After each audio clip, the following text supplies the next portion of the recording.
When asking whether the French Impressionist artist Degas could have been Jack the Ripper, I have been withholding an analysis of his art. I wanted to wait until I could really do the video justice. Degas' body of work is huge. I've seen estimates that he has over 1,500 ballerina works alone.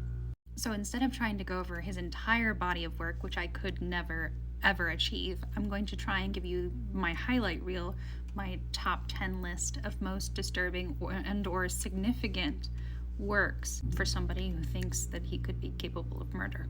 This is, for me, the piece that started it all, L'Étoile, which translates to the star, and the focal point is indeed on the star of this ballet. But as you might notice, there is also a shadowy figure lurking in the background of a man who wishes to arrange an assignation with her later that evening. There, as many of you pointed out in the comments of our previous videos, her flowers are arranged artfully on the bodice of her gown and over her tutu in a way that does resemble blood. The dark line across the neck, the artificial lighting, giving this eerie look to the ballerinas of them perhaps being dead. These are common themes for Degas. Even in his more lighthearted works, the neck does seem to be a strong focal point. Again, it's the darkest line in the whole painting. Here, her neck is the lightest part of the whole painting. Actually, this is a pastel, I believe. Here's a wider ballet scene with the gentleman waiting for the girls to be done. I believe some of you pointed to this figure in the back, this girl behind the conductor, saying that you thought she was being choked. I do think she's probably just retying her neck ribbon, but it is unsettling. Here's Miss Lala hanging from the ceiling by her teeth. I just think that one's funny. But in this 1878 one, I honestly can't tell what's looming in the background behind her. And then, of course, there's Little Dancer of age 14, who deserves her own video. Not only is she standing in an awkward position with her arms behind her in a pose that is common in shibari and a four-letter acronym community, not only do we know that her facial features have been modified to make her look more criminal and more stupid, but also we know that the girl who posed for this, Marie von Gotham, did seemingly disappear. Her whereabouts are totally unknown shortly after posing for this. She was last seen trying to flee France with her older sister. They were stopped by the police because her older sister had stolen a sum of money. History has no other record of Marie. As his eyesight was fading, Degas turned to more and more pastel works. He also started doing more and more works of voyeurism. Women at their toilette, whether they're getting dressed or undressed or into a tub, they do not seem to be aware that they are being watched.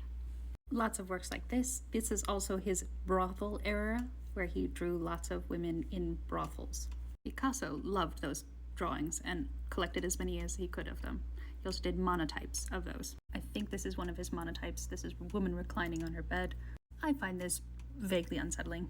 This one, yes, this one is also unsettling. Degas even got into photography. You can see some of his work here. And here's a little bit more with My Hair for Modesty. Although Little Dancer aged 14 was the only work of sculpture that he ever publicly displayed during his own lifetime, he had many, many statues lying moldering in his studios when he died. This is a bronze casting of one of those statues that his family took after he died in order to sell off his estate for as much money as possible. Here's another one. Degas really loved the drying oneself off after a bath theme. And now we're into my top 3. This is a good portrait of his friend, Henri Michel Levy. He has not painted his friend in the most flattering of lights, but that's not what really gets me. It's this discarded mannequin at his feet that kind of squigs me. And where would this list be without mentioning interior? This painting is incredibly creepy, and it predates the murders by about 20 years. Just look at the shadows. Look at how this man looms over this scene. Does she know he's there? Has something already happened? Is it about to occur? Does she know what's in store for her? There are clothes strewn about the room. Why is the shoulder of her dress hanging off of her body? This painting is actually widely considered one of Degas' greatest works, if not the greatest, due in no small part to the charged atmosphere that remains intact today. But Degas' work that I actually find the creepiest is probably a dark horse in this race. You see, this painting is by the French master Jean Ingres, and this is the apotheosis of Homer. And Degas, ever a fan of Ingres, did his own version. as a photograph. Now, if you don't know what apotheosis means, I'll save you the trouble of looking it up in a dictionary. It means the moment that you become a god. So here in the apotheosis of Homer, Homer is ascending to becoming a god.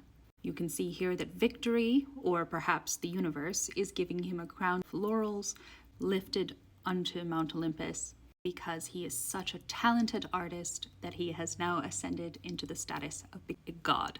Our old Degas is sitting in place of Homer, becoming a god. Disdain for a certain type of woman, such a clear sense of voyeurism and of a woman's use being in her body, having depicted himself as above mankind due to his art. Yes, I do think his art suggests that he could be capable of murder.